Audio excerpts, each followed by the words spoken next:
श्रीगणेशाय नमः। श्री आदित्याय नमः।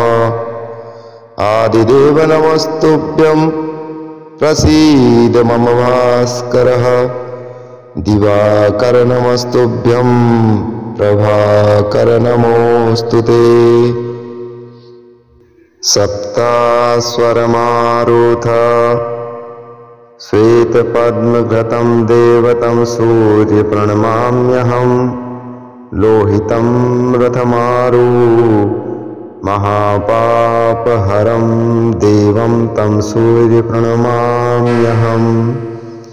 त्रैगुण्यमपहासङ्करं ब्रह्म विष्णु महेश्वरं महापापहरं देवं तं सूर्यं प्रणमाम्यहम्।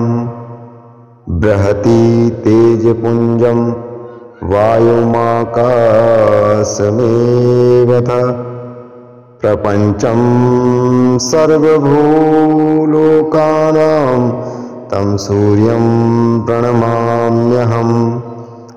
बन्धकं पुष्पसङ्काशं हारकुण्डलभूषितम् एकं चक्रधरं देवं तं सूर्यं प्रणमाम्यहम्। तं सूर्यं जगत्कर्तारं महातेजप्रदीपनं महापापहरं देवं तं सूर्यं प्रणमाम्यहम्। तं सूर्यं जगतानाथं ज्ञानविज्ञानमोक्षदं महापापहरं देवं तं सूर्यं प्रणमाम्यहम्।